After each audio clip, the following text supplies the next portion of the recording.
UFC 305, Adesanya versus Plessis is this Saturday, bro. And I'm excited for this card, bro. I'm very much, looking forward to it. Yes, maybe because I'm, probably the biggest Adesanya fan, cool. But this card's actually stacked. I really think the main card specifically is very stacked. I feel like people are sleeping on how good this card is. I'll give it a solid, 8.5 out of 10. I really feel like this card is delivering every aspect as far as the main card goes. And this, of course, in this video, I'm going to obviously go through my predictions and my breakdowns. I'm only going to focus on the main card because I'm confident in these fights and I want people to make some money. So if y'all trying to make some moolah or want to see me go 100%, bro, you came to the right video. My prediction rate is beautiful, chat. Y'all know this. So let's get into this video and let's talk about the first fight on the main card, which is the Leech versus Carlos Prates. And this fight is going to be interesting for me because I love the Leech. He hasn't fought in a little bit and it's frustrating. His last appearance against D-Rod, I believe it was, I thought he got robbed. I thought he did enough to beat D-Rod. And of course, D-Rod's a pretty decent fighter. He's level competition, but I'll be real, before I even say my prediction, I'm just gonna say I might have a little bit of a bias towards the Leech. I did look at Carlos Prates' film and this dude is legit. I saw his last couple fights and in 2024 he had 2 fights already, so he's way more active already. He had 2 fights, 2 knockouts. One by that vicious knee in the body from Charles Rakic, and then the second one was against, I believe, Trevor Gillies, TKO by punches. And bro, every single fight he's had in the UFC so far has been finishes, so he has heavy hands. The thing about the Leech, he's very tough. He's a tough fighter. I don't really see him getting finished for the most part. The Leech is going to need to wrestle this fight. I feel like the Leech is going to need to go in there and use his wrestling. It's not like he's a known wrestler too. He likes to scrap, he likes to brawl. But I just don't see him getting past the reach of Carlos Prates because he's so long and rangy. And the way he utilizes his teep kicks and his long range kicks and his knees up the middle for counter strikes is just beautiful. He's a legitimate striker and he's just very long for the division. So he uses his length very well. And I think that's going to be a problem from the Leech. I know the Leech wants to get in and brawl a little bit, but I just don't think it's going to do him any good. I noticed tendencies with fighters who go against longer fighters, they are almost afraid to engage because they're getting picked out from the outside. So by the time they want to engage, they're already eating those too much leg kicks and then they get more passive. It's like stage fright. And it's not helping that the Leech hasn't fought in 2 years and he's been inactive, while Prates has been very active this whole year. And he already has 2 fights in this year. Leech has 0 fights in the last 2 years. So I just feel like the activity favors Prates, and I feel like that's going to lead to Carlos Prates actually getting the victory. So official prediction, I'm going to go Carlos Prates by UD or by TKO. Unfortunately, I do think it's a double chance for this one. I love the Leech and I hope he proves me wrong, but as far as looking at the film, I just see Prates as a hard stylistic matchup for Leech. Jingliang, you never know what to expect from me. I know he's always down for a fight, but it's just that I feel like Prates is actually one of these up-and-comer. All these up-and-coming Brazilians, bro, they're just different breeds in it. I feel like Prates is going to be one of them, so official prediction, definitely Prates, but I hope the Leech pulls through, man. I hope he proves me wrong. Next up, we got some heavyweight action with Tuivasa versus Biggie Boy Rozenstruik. And both fighters, are all right. Of course, Tuivasa is on a crazy losing streak, so he's not been looking great lately. I also think Rozenstruik's a good striker, but he's not as, I don't know, something about him is a little, I don't think he's as skilled as some people make him out to be. So this fight should be interesting. I feel like if Tuivasa is going to get back on the win column, it has to be against Biggie Boy. But like I'm saying, I feel like Biggie Boy hits with a different kind of power and he has a pretty good kickboxing. I know Tuivasa is known for being a brawler, but I don't know, brawling with Rozenstruik's a good idea necessarily, just because Tuivasa leaves himself susceptible to counter shots a lot. And I've been seeing that in his recent fights as well. But then again, if you look at Tuivasa's record, he's losing to good people like Sergey Pavlovich. He was pretty good at the time. We got Cyril Gahn beating him. That's a good fighter. Volkov beating him, good fighter. Tybor fight didn't age. The Tybor fight didn't age well, but of course Tybor used some wrestling to get that done. We know Rozenstruik's not going to wrestle, and it's just a matter of how Tuivasa shows up in this fight, in my opinion. Rozenstruik's win against Shamil looks like it seems to be aging well, but Shamil just really looked gas in that fight. I don't really see Tuivasa fights go the distance, so his gas tank I don't think is great, but I don't know how questionable it is. But Rozenstruik losing to Almeida is not a bad loss considering Almeida is Almeida. He also lost to Volkov 2 years ago, so it's going to be a close fight, but obviously I'd be crazy not to lean towards Biggie Boy a little bit more, just because I feel like Biggie Boy is more established right now in his kickboxing. I feel like Tuivasa is a good boxer, but I feel like he's not going to want to get into a brawl with Rozenstruik, because I feel like Rozenstruik's more of a sharper striker, so I feel like he can catch him with some counter punches. It's hard to see this fight going the distance, knowing that how Tuivasa is probably going to come out, but if it goes the distance in favor of Rozenstruik, if it ends early, it could probably favor Tuivasa. But my official prediction, I'm going to have to go Rozenstruik. I just feel like Rozenstruik's going to find a way to win. I don't know if it's going to be by decision or knockout, but I think a safe bet would be by decision for Rozenstruik. I just see him picking him apart, Tuivasa getting frustrated, and over the course of 3 rounds, he just lands more strikes. Tuivasa is not known for crazy output all the time. He kind of like blows his load in the first round, I feel like, with Tuivasa. He either gets a finish or get finished.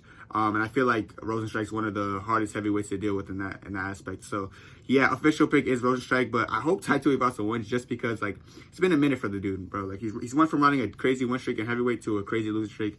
He's turning into Tony Ferguson, but, yeah, like I said, Rozenstruik for the W. All right, we got Gamrot versus Dan Hooker next. And this fight is interesting to me because Gamrot's so good, but he confuses me sometimes. Sometimes his performances, like, they look a little bit lackluster for who I think he is and who I think he should be. I feel like Gamrot has every single tool to be, like, a very elite fighter, but it's, like, it's questionable sometimes. Like, the Dariush fight always confused me. Like, when you couldn't take down Dariush, he was getting hit with a bunch of overhands, and Dariush is not even a great striker, you know? But it's just the fact that Dariush was able to do that to him. And I feel like Dan Hooker is a more sharp striker, but I also feel like the wrestling is going to be a big story. Of course, against RDA, Gamrot scored 11 takedowns, which is crazy. RDA has, like, good wrestling, but Gamrot's wrestling he overwhelms a lot of people. Even Dariush is a good grappler. Got taken down 4 times in that fight against Gamrot. Of course, he took down Armin like 5-6 times. Like, Gamrot's wrestling is great, and he's going to be able to wrestle Hooker for sure. There's no way Hooker's going to be able to stuff all his takedowns. My thing is, how does Hooker going to respond to that? Of course, Hooker looked great against Jalen Turner. That fight really surprised me. But then again, Jalen Turner kind of only has, like, the striking, and when he gets fatigued, he kind of got Dan Hooker started pulling away.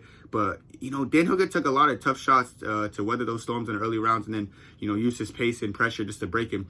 But unfortunately, I feel like it's possible for Dan Hooker to win. I just don't see him outpacing Gamrot, just because Gamrot's going to implement wrestling when he gets tired, and while he's on the feet, he's just going to make it ugly. He's not going to try to have a point fight contest. He's going to just make it ugly, smother him, force him against the fence. And he's probably going to constantly be making him defend takedowns, so Dan Hooker can't really get his range going and, like, his momentum going. So I feel like Gamrot's going to just try to overwhelm Hooker, and I can see it definitely happening. I could definitely see him going in there and overwhelming him, while Dan Hooker just constantly stuffing takedowns. And it gets frustrating when you're constantly stuffing takedowns because you don't really get to do anything. It's like, I'm just worried about stuffing takedowns. I'm not really worried about the fight. That's not going to be a positive for Dan Hooker, so I feel like that's going to favor Gamrot in that department. And Gamrot's riding a 3-fight win streak. You know, he's looking good. You know, his win over Jalen Turner is a little bit sus, but, you know, he had a good win over RDA, who I feel like was pretty legitimate at the time. I don't even want to talk about the Fizzy fight, because that fight was a little bit, like, you know, Fizzy just got hurt, so, like, I don't really care. But, yeah, Gamrot's riding momentum. I feel like he's confident. I feel like he has that championship mindset. Like, been around contenders who are going to fight for the title. He knows what it feels like to be against, like, the top of the top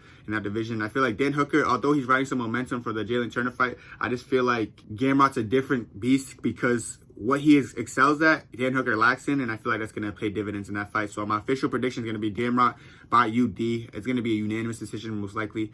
I just feel like Dan Hooker gets outworked. The fight's probably not going to end in the finish. Gamrot has a pretty good chin. Like, he might get dropped, but he'll recover. And then Dan Hooker, like, I just don't see him getting knocked out by Gamrot or submitted. So I think Gamrot just mauls him to a decision. Official pick. All right, co-main event. We got Kai Kara-France versus Steve Erceg. And I just want to talk about Kai Kara-France first. First of all, his win over Ascuro not too long ago, it aged very well. I think Ascuro is a very talented opponent. You know, I know people are going to see him riding a 2-fight losing streak, so they're not going to give him respect. Oh, he's riding a 2-fight losing streak, he sucks. But I don't think people watch that fight. Like, I feel like in the Moreno fight, he looked like he was clearly beating Moreno. He just looked better than Moreno in that fight. It's just the fact that the body kick shut down Kai Kara-France's lights. It was so unfortunate because he was winning that fight. But, you know, liver kicks are part of the game. Like, it's just a part of the fight. It's part of the sport. But if you, like, it's almost like, it almost frustrates me. It kind of reminds me of, like, the Leon Usman situation where, like, it looked like someone was going to clearly win and a finish happened. But Kai Kara-France is legit on the feet. And Moreno's a good striker. Don't get me wrong. Moreno's a very talented striker. That fight was majority on the feet. They had some scrambles here and there. But, you know, to go in there against Moreno and look like a great striker in that aspect, I feel like that got to be applauded. You got to show respect to that. And, of course, the Amir Albazi fight, which is one of the, like, clear as day robberies on the planet. I feel like the judges don't like Kai Kara-France. I don't know why. I don't know if they think he's not marketable or something, but I love Albazi, dude. It's just the fact that I know he didn't win. Albazi low-key got out-wrestled in that fight. Like, Kai Kara-France scored more takedowns. He stuffed Albazi kept trying to wrestle too, but he was just getting stuffed. He's getting out-scrambled by Kai Kara-France, and on the feet, it wasn't really close. Like, I swear, looking at that fight, I still don't get why Albazi won. I don't know why that was a thing, but it just makes his record look bad. And Albazi, of course, has never lost in the UFC, but he clearly lost to Kai Kara-France, so that was just a clear as day robbery. Maybe they were trying to market Albazi as like one of these up and comer undefeated Russian people. I don't know, but he clearly lost to Kai Kara-France. but they gave, you know, Abazi a decision. So I feel like people put a lot of ammo on that. Like, people who don't really watch the fights probably look at his resume and they're like, oh, he lost 2 in a row, he sucks. Steve Erceg didn't win. Now to Steve Erceg. Yes, he had a beautiful left hook against Matt Schnell, but I don't know why people thought Matt Schnell was some kind of crazy opponent. He was like 1-2 in his last 3 fights before that fight. He wasn't like he was running a crazy win streak.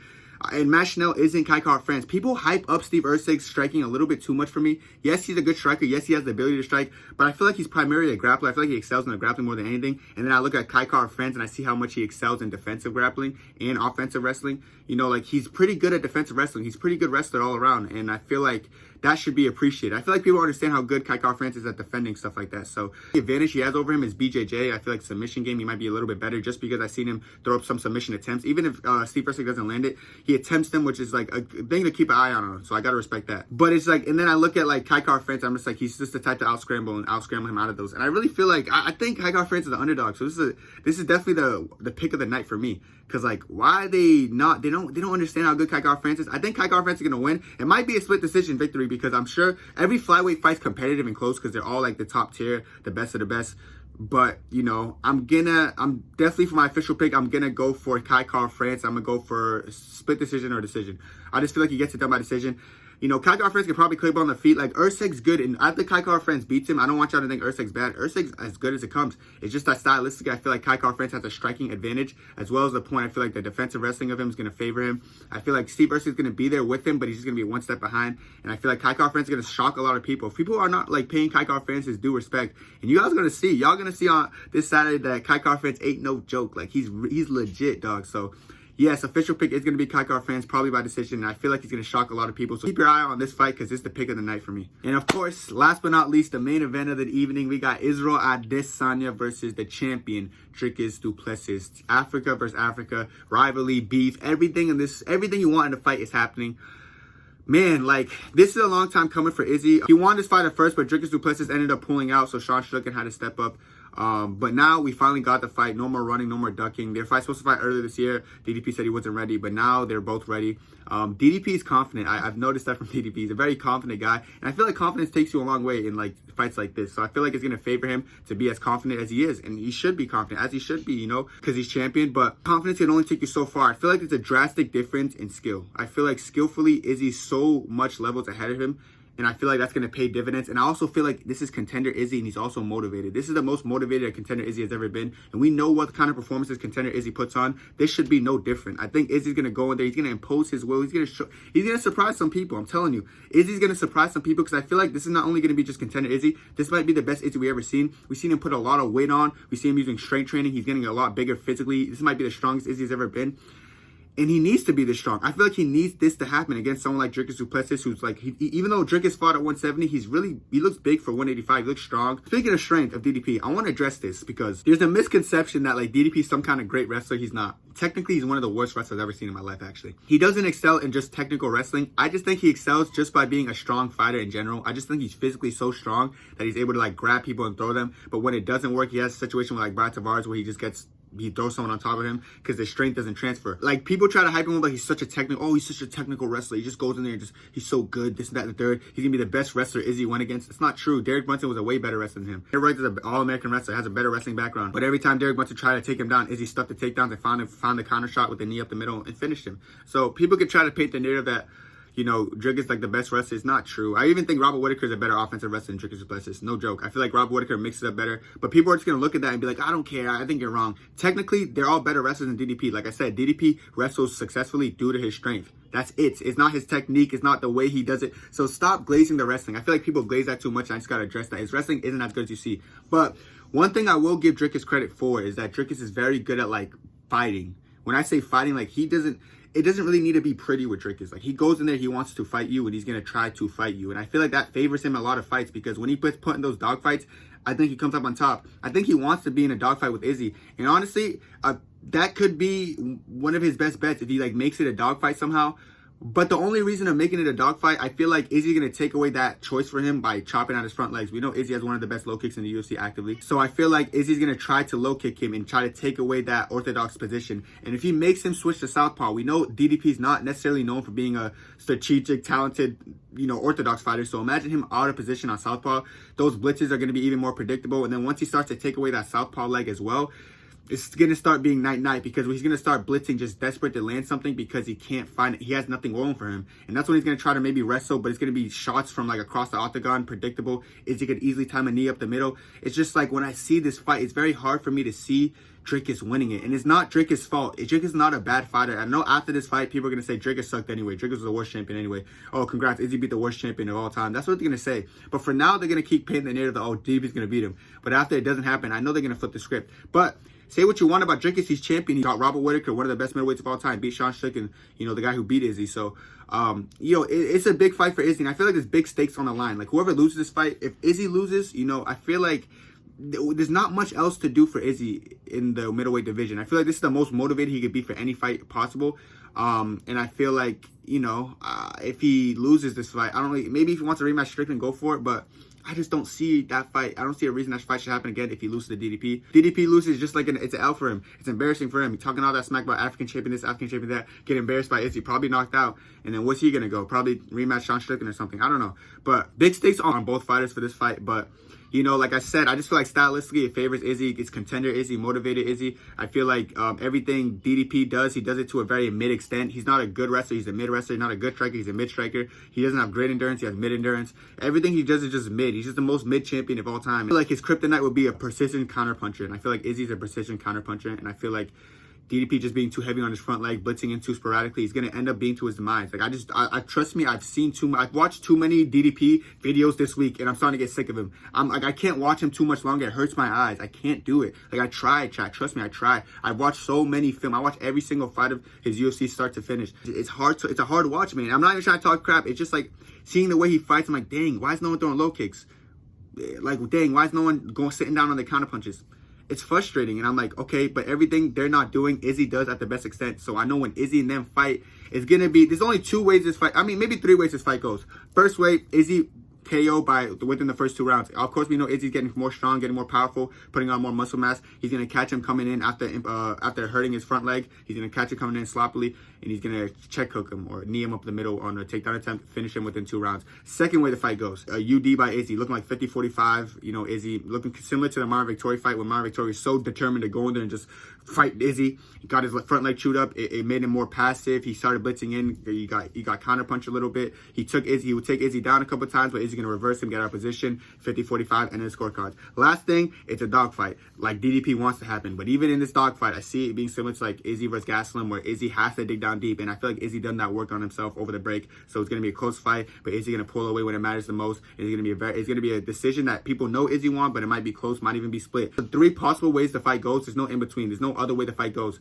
But no matter what way you slice the cake, just put double chance. And official pick is Israel Adesanya by either points or KO. I know Izzy wants a submission. He keeps saying that, and I'm pretty sure he might throw a submission attempt up, but mostly to probably get out of position if he's on the ground. But yeah, I obviously think Izzy's gonna win. That's my official pick. So trust me, whether you like him or not, you gotta acknowledge Israel Adesanya stylistically. He mauls this guy. It's gonna be a pretty easy fight for him. All right, guys, that's the official picks from me, bro. Make sure you follow that whole parlay. If that's the main card, bro, pick every pick I do. Whether you're gonna do money line or double chances, do what I did, and trust me, bro, you're gonna be rich, bro. I'm trying to make y'all money, but y'all don't lock in, bro. So I'm trying to say, capitalize on it now, and trust me, these picks are gonna hit. That's it for me, though. God bless.